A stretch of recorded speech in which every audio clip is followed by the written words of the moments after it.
Olá, boa tarde, quase noite. Estamos entrando aqui no nosso momento live, ao vivo, para você que está aí chegando. Vamos mandar esse aviãozinho, vamos curtir, porque hoje nós vamos falar sobre algo muito importante. Nós vamos falar um pouco sobre a inteligência artificial, mas principalmente o efeito das redes sociais no adoecimento psíquico. Então, hoje a gente vai trazer algo extremamente importante, extremamente relevante para você que está utilizando, inclusive, esta ferramenta que nós estamos hoje nos utilizando dela, que são as redes sociais.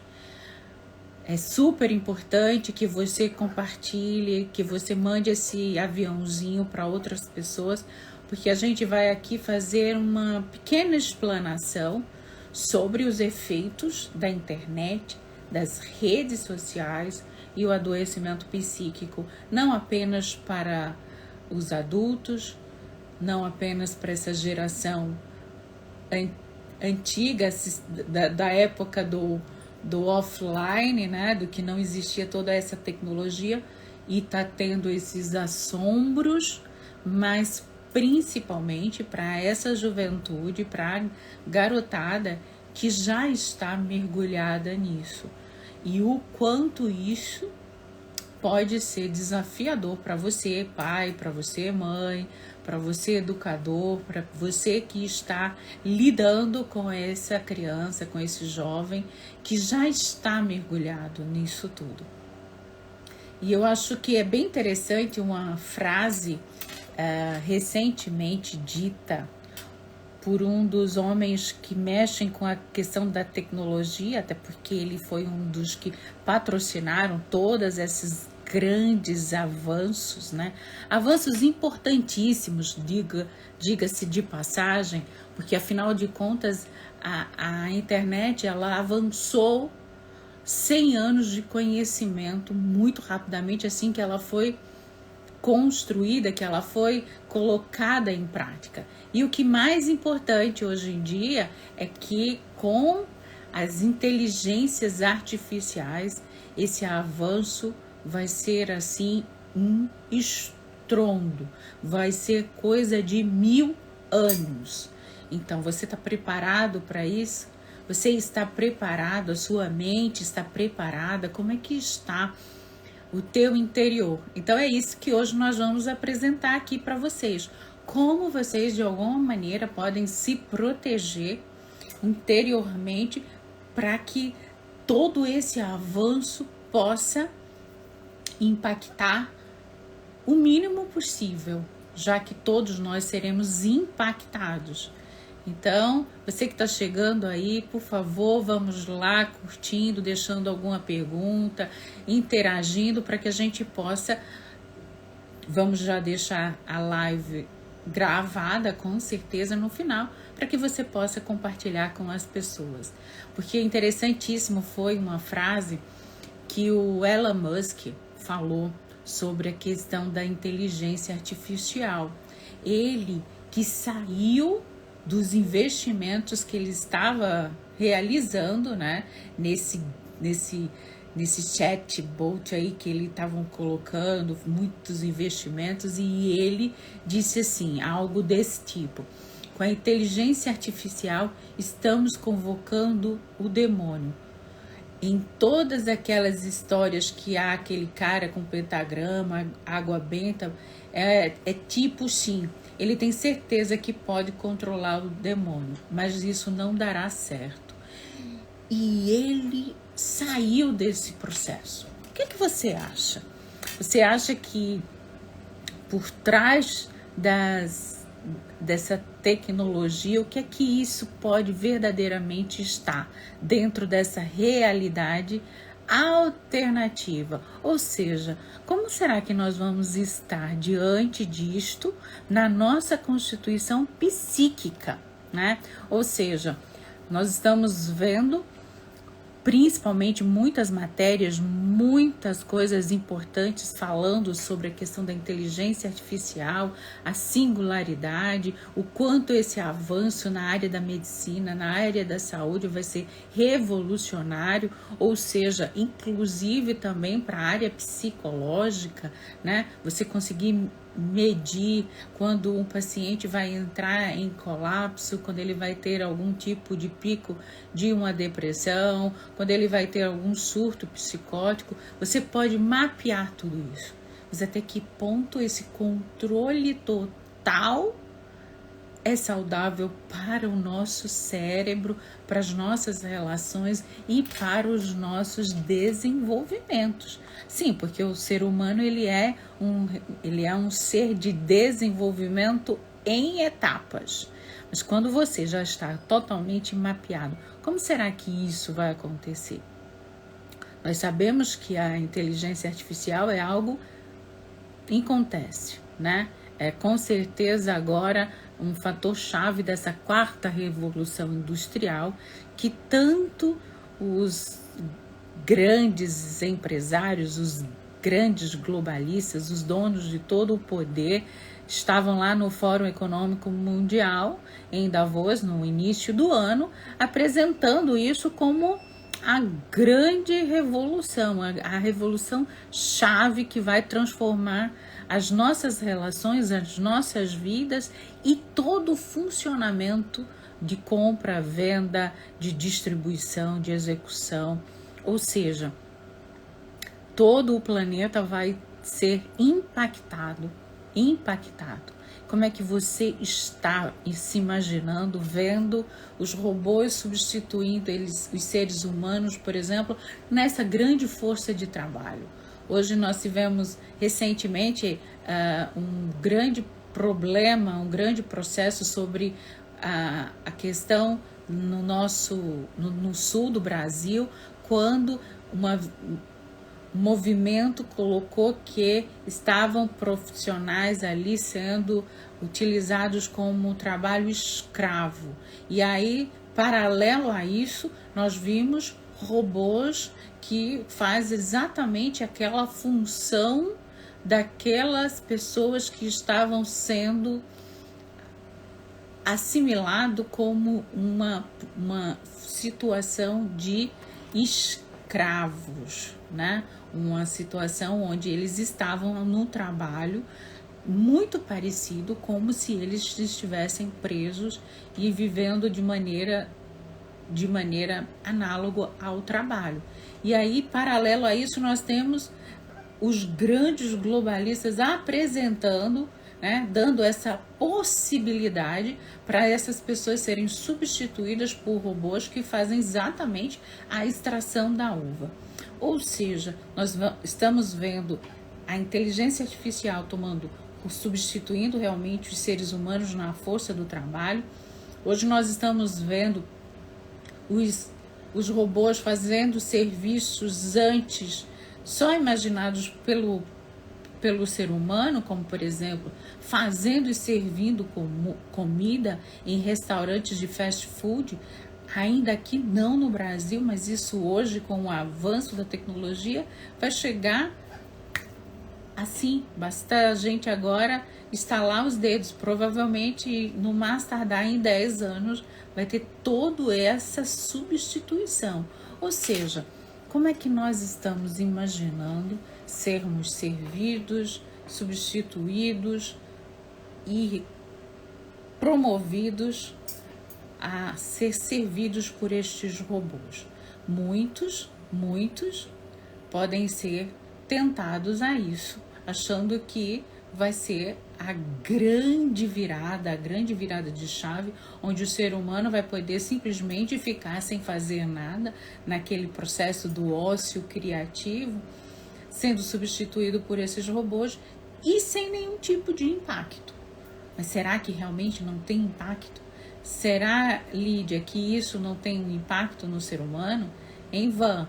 Eu acho que é para isso que nós estamos aqui hoje debatendo, para você entender que essa grande revolução industrial que está mais perto do que nunca, ela vai se impactar você, a sua família, os seus filhos e todo o envolvimento da nossa sociedade como um todo. Nunca esqueça, nós somos seres humanos, seres relacionais, e uma das coisas muito importante para a força do ser humano é a sua função do trabalho. Então, isso eu gostaria que vocês refletissem, porque isso é muito importante para a constituição do ser humano. Mesmo que digam que não, mesmo que tentem relativizar essa força poderosa dos valores criativos que quando você assume numa identidade de trabalho, o quanto isso te constitui quanto sujeito. Mas o que acontece? Que nós estamos hoje observando e cada vez mais através dessa inteligência artificial, por exemplo, do chat GPT, que mostra, por exemplo, que ela pode escrever por você, ela pode fazer seus trabalhos, ela pode construir livros, histórias, narrativas. Ou seja, quando você tem qualquer coisa que você quer, alguma informação, você pode ir lá. Mas será que realmente as informações que estão armazenadas, elas foram armazenadas de maneira ampla para que essa inteligência artificial, quando ela for co-criar as informações, elas não têm algum tipo de tendência? Será que ela não tem alguém por trás dizendo exatamente o que você tem que pensar, como você tem que agir, como você tem que se comportar diante do mundo? Shalom, Tatiana, seja muitíssimo bem-vinda. Nós estamos agora falando sobre inteligência artificial e os impactos disso na nossa constituição quanto sujeito humano. Ou seja, nós estamos vendo que a inteligência artificial ela chegou e vai ficar, e vai ser a quarta revolução industrial, e nós seremos aos poucos substituídos por robôs em muitas das áreas. E aí a gente começa a imaginar, será que nós vamos realmente termos esse ócio criativo? Será que todo mundo vai realmente conseguir se relacionar nesse processo quando você tem a mão de obra nas grandes profissões sendo utilizadas através dessa inteligência artificial? E aí a gente vê que nós estamos passando por um momento hoje das relativizações através da internet e das redes sociais. Ou seja, o que está acontecendo? O que foi que aconteceu de lá para cá, desde que nós estamos, vamos dizer assim, nesse processo de expansão da internet? O que aconteceu com a nossa Constituição, né? Então aí vamos ver. O que as pesquisas científicas recentes apresentam para a gente? Primeiro, que o uso das redes sociais, elas têm o objetivo de buscar afirmar identidades. Ou seja, o ser humano, que antigamente era forjado e formado através do grande outro, das tradições, daqueles valores da família, do trabalho, elas estão sendo direcionadas agora para as redes sociais. Ou seja, redes sociais gerando identidades. Acontece que quando você é dito, escrito, né, a tua identidade dentro de uma rede social, quem está construindo isso contigo? É o outro? São os outros? Ou, na verdade, isso vai estar realmente trazendo esse adoecimento e um risco para a tua saúde? Ou seja, as pesquisas científicas atuais mostram que esse ser humano contemporâneo sofre hoje por diversos transtornos principalmente decorrente dessa constituição da identidade de maneira virtual. E por conta dessa velocidade desses acontecimentos, dessas mudanças, ele não consegue acompanhar. Veja a internet, quando ela surgiu, 100 anos de velocidade de informações.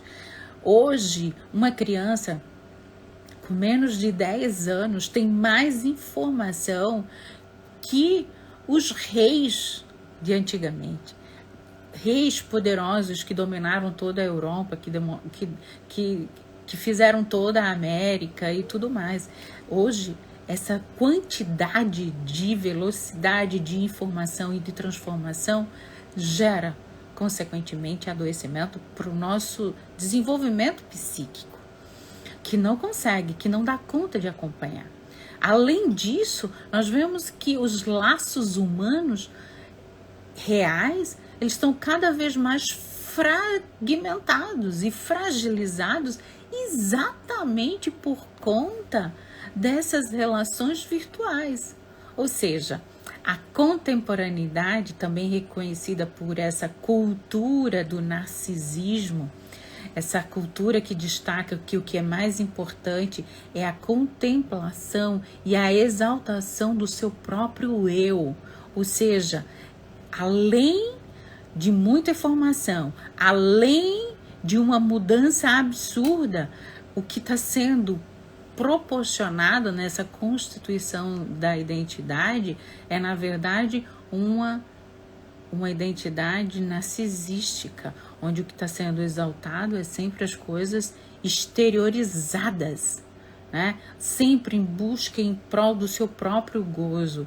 Ou seja, o narcisista, ele está sempre voltando, ele faz sempre o endereçamento a ele próprio, a um olhar para si próprio, ou seja, esse impulso social, dando a ideia de que a atenção tem que ser para ele, né? Que a sua vida é valorizada e desejada de uma maneira que o outro, por olhar, por apreciar, por tudo que você está ali apresentando, você vai ter uma exposição e ao mesmo tempo uma constituição. Mas no fundo, o que nós estamos vendo? Um adoecimento. Adoecimento esse do corpo, da alma e do espírito, né? Por quê? Porque o corpo também vai registrar isso. A partir do momento em que você olha, que você hoje percebe que as pessoas elas estão se tornando cópias robóticas, umas das outras. Elas não conseguem mais aceitar as suas particularidades.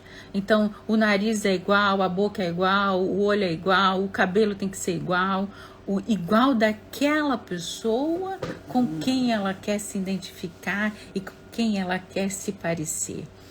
Não é mais com aquelas pessoas que ela admirava de perto pelos valores, pelas conquistas, mas não, é por aquele visual virtual.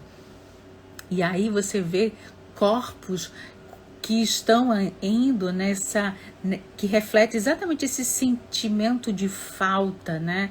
Eles estão sempre faltosos, eles sempre estão se colocando numa posição de dívida em relação a si mesmo. Ou seja, sempre estão vivendo uma experiência de ambivalência cultural, né? Esse ser humano pós-moderno, contemporâneo, ele observa de um lado a sua autonomia e a necessidade dessa priorização, o seu desejo de querer ser dono de si e do seu viver, né? E do outro, ele busca soluções genéricas de submissão imaginária, submissão e alienação do que é oferecido a todos, sem nenhuma distinção. Então, nós temos hoje pessoas com os corpos completamente buscados através do outro. É o corpo do outro, é a barriga do outro, é o shape do outro. Se vai fazer uma harmonização facial, agora todo mundo faz essa harmonização facial e que tira, no fundo, as suas particularidades, as suas identidades, porque é quem você é. As pessoas já não aceitam mais quem são, porque elas querem estar dentro dessa massa virtual, que deixa todos iguais, ao mesmo tempo nessa beleza utópica das redes sociais.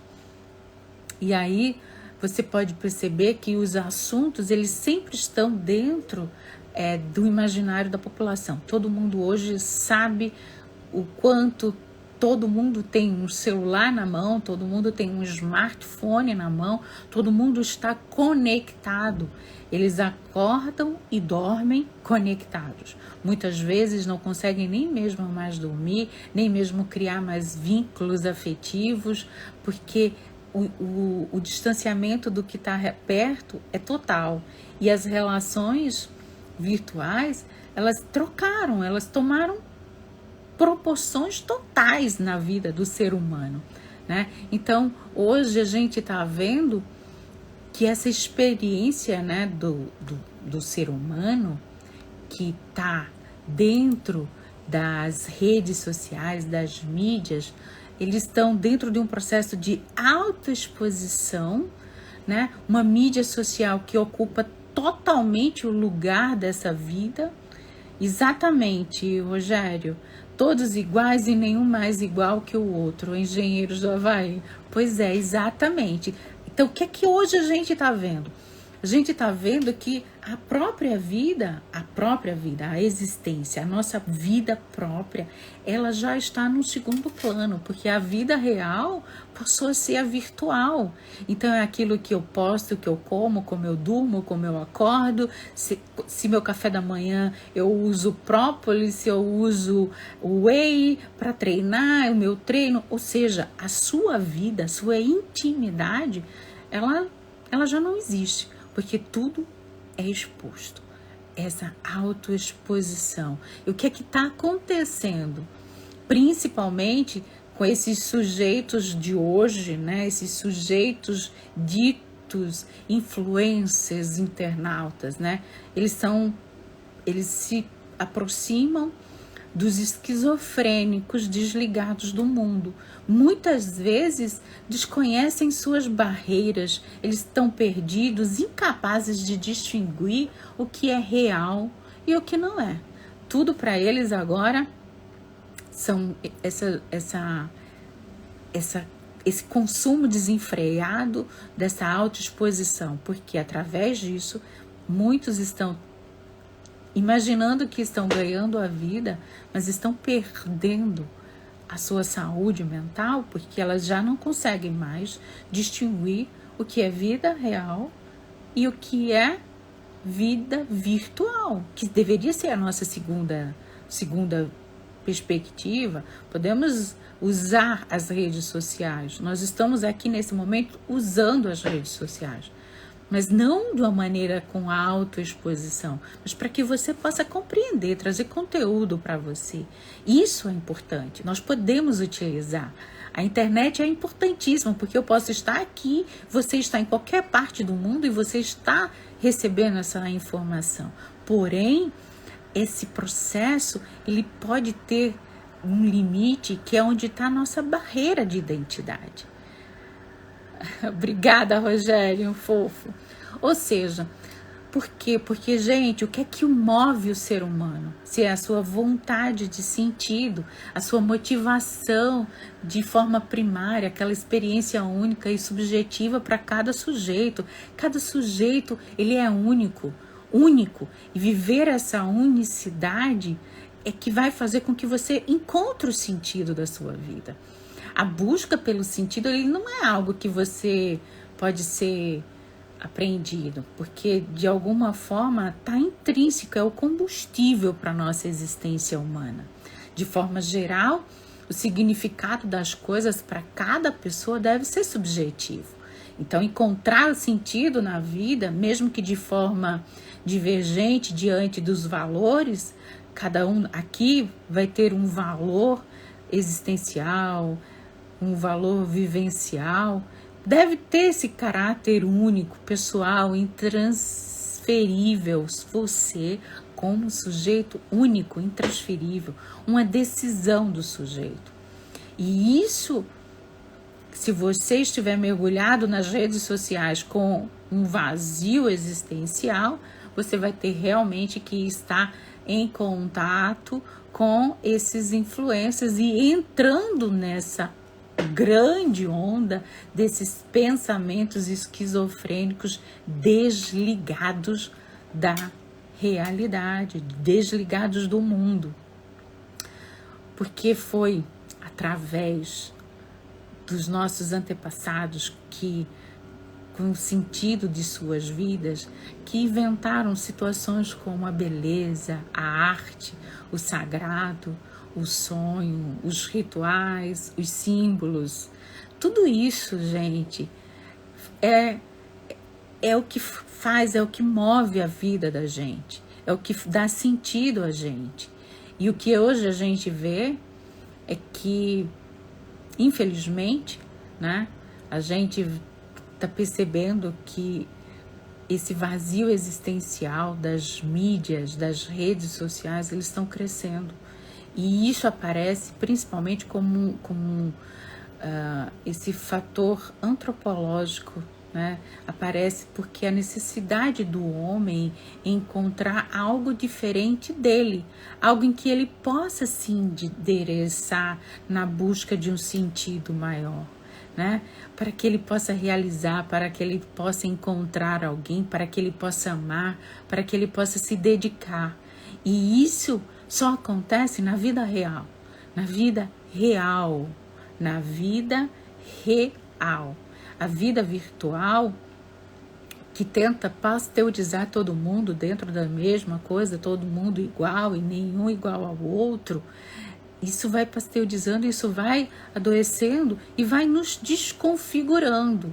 E isso, né, quando acontece isso, vem esse grande vazio existencial, que é um sofrimento patológico, defendido inclusive pelo Viktor Frankl como uma das possíveis neuroses de massa. Hoje, como é que você está relacionando-se com as redes sociais, com a internet? Você está percebendo que em algum momento que você faz parte dessa grande neurose de massa que principalmente se ampliou através do consumismo e do desenvolvimento da tecnologia? Porque se você estiver assim, o que é que nós temos que falar para você hoje? O aumento do tédio, do suicídio e dessa contemporaneidade.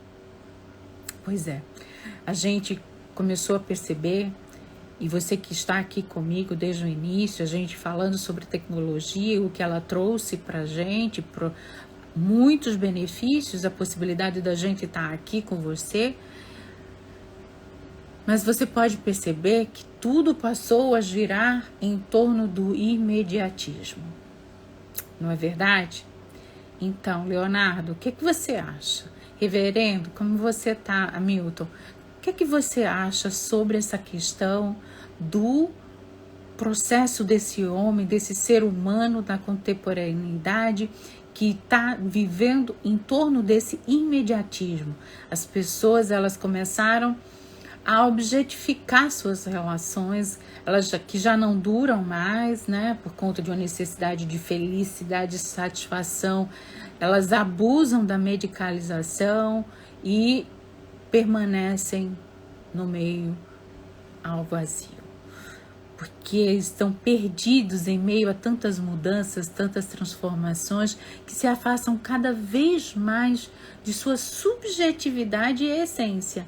E aí, através da tecnologia, esse homem moderno, essa mulher moderna, esse ser humano moderno, contemporâneo, ele tenta buscar, através dessas relações virtuais, encontrar algum tipo de alternativa.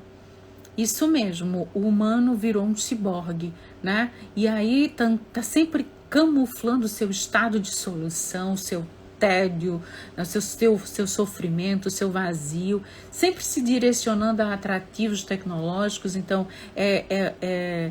é essa tecnologia do chat que fala tudo e você vai em busca dele, aí é o novo iPhone, é o novo iPod, é o novo alguma coisa, sempre tentando preencher, porém, isso é muito importante que vocês escutem, porém, seus esforços, na verdade, vão sempre o levar a experienciar o aumento desse vazio existencial, pois os recursos, eles são desprovidos de sentido e sentimentos verdadeiros.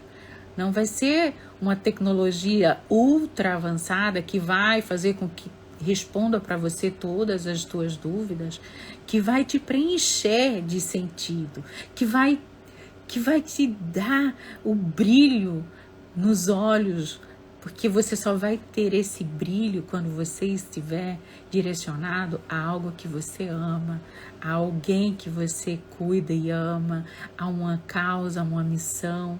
É isso que vai fazer com que os teus olhos brilhem. É isso que vai trazer sentimentos de verdade e verdadeiros. E o que nós estamos hoje enfrentando? Uma sociedade do consumo, uma sociedade desse cansaço, né? Ou seja, à medida que compartilham quase todos os momentos de sua vida com a intenção de mostrar o que tem e o bem-estar que vivem, eles apresentam tudo, da hora que acordam, como escova os dentes, qual é a escova que usa, qual é o cabelo, como cuida do cabelo, como toma banho, qual é o tipo de shampoo, de sorvete que toma, ou seja, tudo. Eles tentam pregar para a sociedade o consumo. Esse sujeito contemporâneo, pessoal, ele se coloca em um lugar onde os outros possam observar.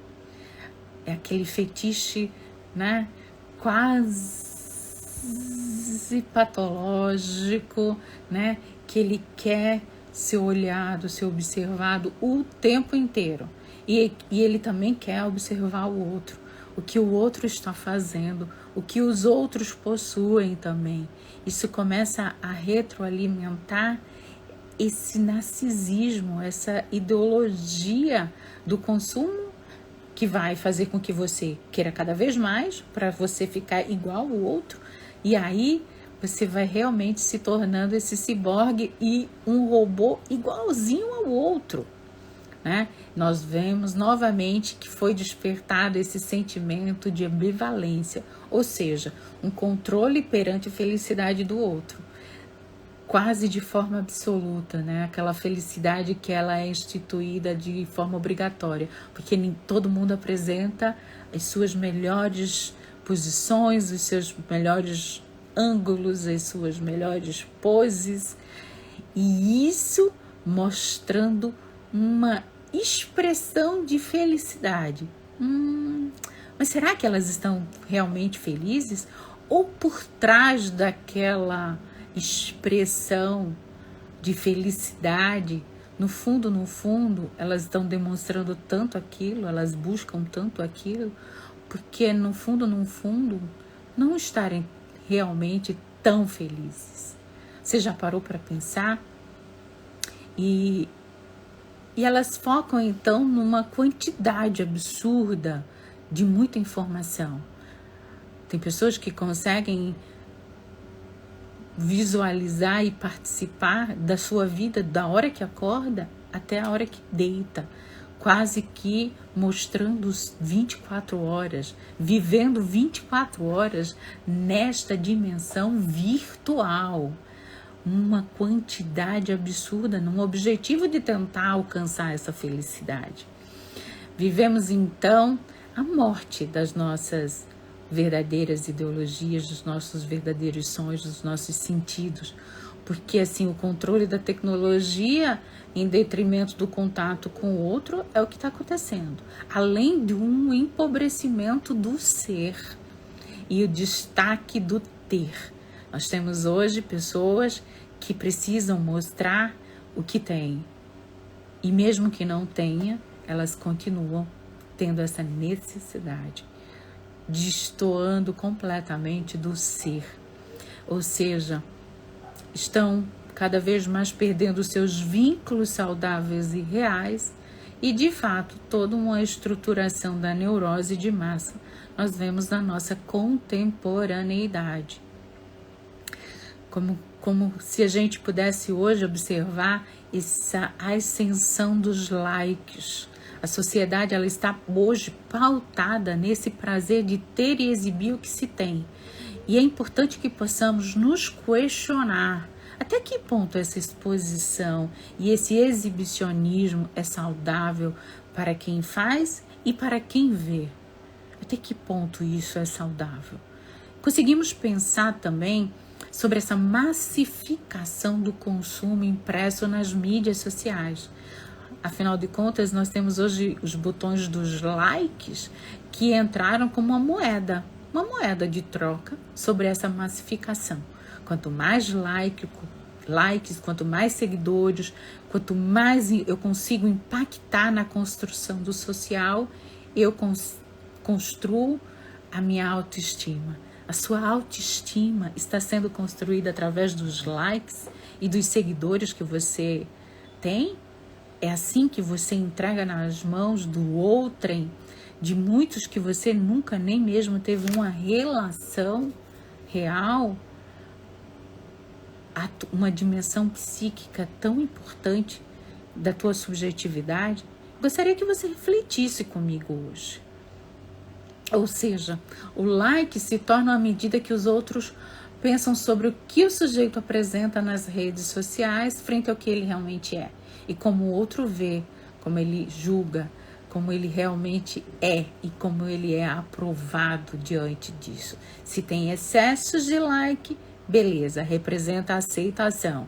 Porém, se não tem tantos likes, se não tem tanta presença aqui, significa rejeição, julgamento negativo, ou em formas mais acentuadas pode levar a uma autocondenação e infelizes desdobramentos nessa nossa geração atual do cancelamento, essa cultura woke que cancela o que é diferente, cancela o que fala confrontando com você, porque você quer ouvir aquilo que você quer. Na verdade, eu poderia ter aqui milhares de pessoas, mas é muito mais fácil ter milhares e milhares de pessoas escutando alguém que vai falar sobre o que eles querem ouvir, mas nunca uma confrontação psicológica. Por quê? Porque esses desdobramentos, essas configurações normalmente geram o quê? Conflitos internos, e ninguém está mais preparado nessa sociedade atual, contemporânea, de terem conflitos internos. Principalmente porque quando você é confrontado, algo em você faz com que você reflita. Então, as pessoas hoje elas não querem isso. Elas querem ser alienadas sobre principalmente essa sociedade do consumo, das tecnologias e do cansaço. E aí o que acontece? Quando você vê isso, essas psiques já estão, desses sujeitos, elas já estão tão mexidos, porque foi mexido na autoestima através dos likes, trazendo para eles likes e dislikes significam quase a morte, porque foi disso que eles foram constituídos. A fragilidade está num like e num dislike, que pode inclusive gerar grandes depressões, grandes processos adoecidos que vão realmente ser necessário um acompanhamento psicológico. E por isso que nós vemos muitos influencers caminhando para isso, logo depois de alcançarem milhões e milhões de seguidores. E você vê que no final das contas o vazio existencial, a depressão, a baixa estima estão ali. Por quê? Porque todos esses sintomas é porque eles foram buscar o prazer, a beleza, muitas vezes neste campo do virtual e contrapondo com o que é real. Eles estavam ali buscando esses likes e, na verdade, destruindo a sua vida real. Então, aí que nós estamos percebendo um aumento absurdo das frustrações, né? Desse conjunto de frustrações que muitos desses sujeitos não conseguem elaborar. Então, a gente vê hoje questões ligadas diretamente ao adoecimento psíquico, que são as respostas negativas socialmente recebidas. Então, suas demandas individuais não atingidas, desejos não realizados, promessas não cumpridas, padrões não alcançados e então likes não conquistados. O que é que isso acontece?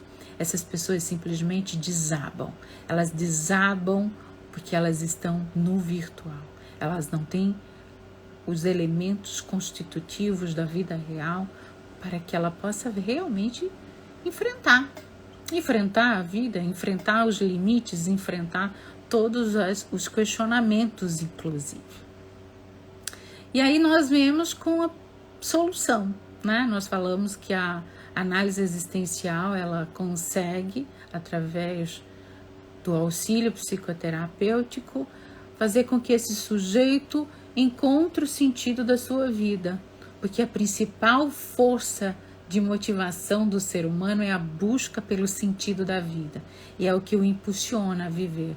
Então, na contemporaneidade, o que é que nós queremos apresentar para vocês aqui? Que você pode sim desejar encontrar esse teu sentido, encontrar onde está esse desejo dessa busca de sentido que pode te aflorar nesse sujeito contemporâneo que vai precisar encontrar lá fora, para que possa realmente combater esse desespero existencial. Essa busca que também ela é terapêutica, ela gera uma regulação emocional. Através da terapia, da análise existencial, da psicoterapia, da análise existencial, nós vamos vendo uma regulação emocional e a gente começa a perceber no nosso paciente que o sentido da vida, embora transitório, ora você encontra um sentido lá na frente, ele pode ser transformado, ele pode ser ressignificado, ou seja, a gente percebe no nosso paciente que a vida de cada sujeito ela é única e singular. E é nisso que nós vamos continuar trabalhando, na tua singularidade, na tua unicidade. Dessa forma, o sentido da vida, ela vai mudar de pessoa para pessoa, o que faz com que cada um deva agir, decidir e escolher quais são as suas próprias necessidades. A gente vai tirar você exatamente dessa pasteurização, dessa robótica, desse ciborgue, como o Rogério falou aqui pra gente, que está se tornando o ser humano da contemporaneidade.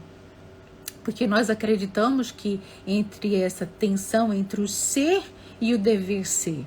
O Frankl fala uma coisa incrível. Se você não der uma dose extra de uma certa tensão no ser humano e deixar a coisa muito fluida, muito solta, aquilo que ele poderia ser, deixa de ser. Olha que legal, gente. Uma certa tensão, né? Aquela tensão significativa que vai escolher o caminho, né? Porque você não vai negligenciar o caminho que você escolheu. Aquela parte que você vai precisar renunciar a alguma coisa porque em detrimento de outra, porque a vida é feita de escolhas. E a gente percebe que as pessoas hoje, elas querem todas as escolhas. Por isso que tá tudo muito fluido, porque ela não quer só viver com uma pessoa, ela não consegue mais essa coisa de que até a morte separe, porque elas não conseguem que a partir do momento que escolheu algo, arcar com isso, arcar com essa escolha, essa responsabilidade que o sujeito muitas vezes foge, ele foge dessa construção desse amor, dessa construção de ser. Por quê? Porque ele, na verdade, com a sua fragilidade, né, nessa cultura narcisista que está sendo implantada desde das redes sociais, de uma maneira muito forte, Ele tenta se proteger disso, porque ele sabe que exige responsabilidade, existe decisão. Porque toda escolha aponta um responsável. Então as pessoas não querem mais ser responsáveis. Elas estão cada vez mais tão frágeis que elas não conseguem arcar com as suas escolhas. Então a isenção de responsabilidade e escolha geram falta de sentido, né?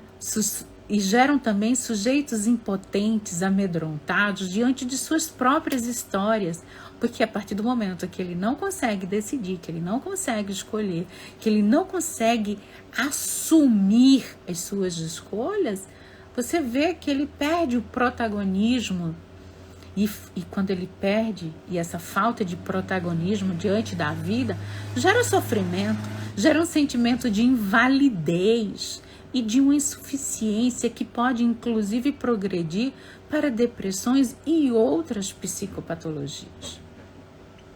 Isso, descarte parece estar presente não só em produtos, mas nas relações. Tudo é descartável. Pois é, as pessoas não conseguem se apropriar da sua escolha e preferem isso. Mas isso vai gerar, né, Rogério, essa falta de protagonismo diante da vida. E isso faz com que a pessoa perca o sentido da sua vida, consequentemente, sofrimento, vazio, sentimento de invalidez, de insuficiência, depressões e outros transtornos.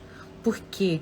Porque fatores esses que contribuem para essa fragmentação do sentido da vida humana, principalmente nessa era da tecnologia, onde todo mundo, através da estética, é todo mundo igual, os padrões eles são inatingíveis, porque todo mundo quer ter o nariz da Gisele Bündchen, o corpo de fulana, e todo mundo começa a ter um padrão tão inatingível de beleza, de bem-estar, de estética, que a pessoa começa a entrar num processo de negação e falta de reconhecimento das emoções e, consequentemente, uma busca desenfreada pela medicalização da vida, pois só assim elas vão conseguir continuar sobrevivendo. Porque o mundo virtual é muito diferente, gente, dos valores universais. Os valores universais que está no mundo vai de encontro, porque o mundo virtual ele vai afastando o sujeito desses valores, dessa liberdade, desta responsabilidade, valores tão importantes para a gente aqui na logoterapia, fundamentais, fundantes ao ser humano, é o que funda o teu ser, né? Fazendo o que acontece com isso? Fazendo com que, ao se repetir no ambiente virtual, esse lugar que ele mostra mais do que os outros querem ver, né? Porque você acha que alguém gostaria de ver 24 horas da sua vida? Será que realmente é isso?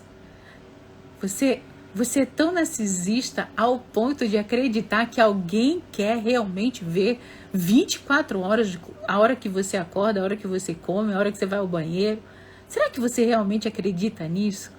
Será que você ou você está tão barrado com relação às reações humanas que você percebe, que você não consegue nem entender que não é assim na vida real?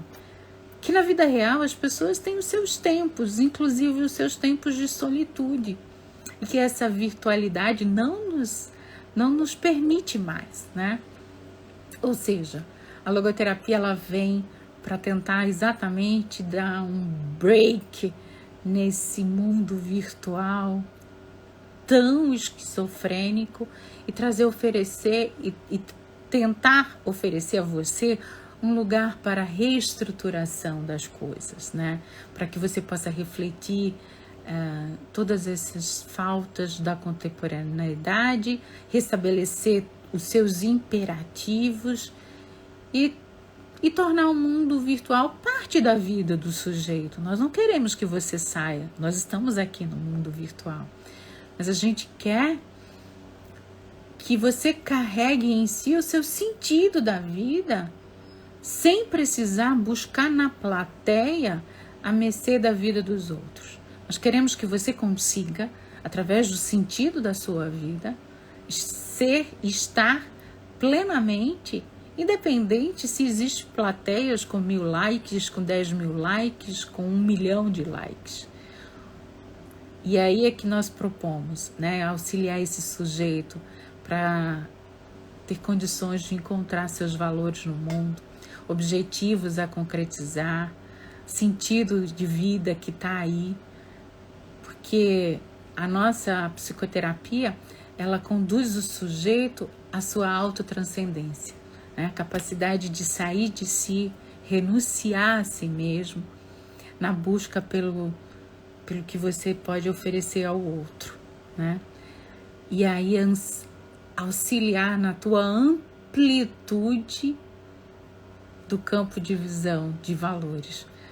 Quem você pode amar, a que missão você pode se entregar, entendendo que a gente percebe a tua dimensão noética, a dimensão espiritual, que vai abrir todas essas possibilidades de valores, de liberdade e de responsabilidade. É dessa forma que a gente entrega para vocês esse conteúdo hoje, buscando que você traga para dentro de si aquilo que realmente faz sentido, aquilo que te transforma e aquilo que te faz bem. É isso.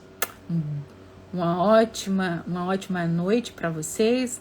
Nós estamos há quase 45 minutos aqui, falando, tentando tocar no teu coração, tentando despertar esse sentido da tua vida, buscando para que você possa encontrar verdadeiramente a essência do ser humano, essa vontade de sentido, que ela é de uma dimensão que só o ser humano é capaz.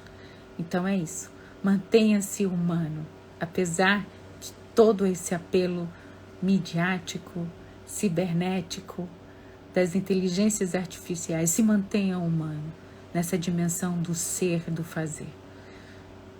Uma ótima noite e uma ótima semana para vocês.